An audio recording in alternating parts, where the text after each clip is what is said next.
نبی پاک علیہ السلام نے فرمایا جب تم استغفار کرتے ہو نا تو اللہ ہر مشکل سے نکلنے کے لیے تمہیں رستہ عطا فرماتا ہے، اور اللہ تمہیں وہاں سے رزق عطا کرتا ہے جہاں سے تمہارا کبھی گمان بھی نہیں گیا ہوتا۔ کبھی نہ توجہ کریں، جب پوری طرح ٹوٹ جائیں نا پھر توجہ کریں رب کی جانب، جب پوری کوشش کریں کام نہ ہو تو پھر بیٹھ جائیں اپنے مالک کی بارگاہ میں، مالک اسباب جمع کر لیے اب تو مدد فرما۔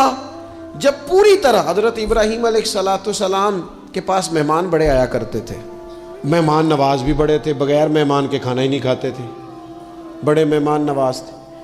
تو قحط پڑ گیا مصر میں، غلہ ہی نہیں ملتا۔ حضرت ابراہیم کا ایک دوست تھا، آپ فلسطین میں تھے، وہ مصر میں تھا۔ آپ نے اس کے پاس اونٹ بھیجے کہ 4-5 اونٹوں پر غلہ اناج رکھ کے مجھے روانہ کر تاکہ میں اپنے جو میرے پاس مہمان جمع ہیں ان کو کھانا تو دے سکوں۔ وہ اونٹ روانہ ہو گئے۔ حضرت حکیم الامت مفتی احمد یار خان صاحب رحمۃ اللہ لکھا ہے، چلے گئے اونٹ، اب مہمان جمع ہیں، ان کو بھی خبر دے دی گئی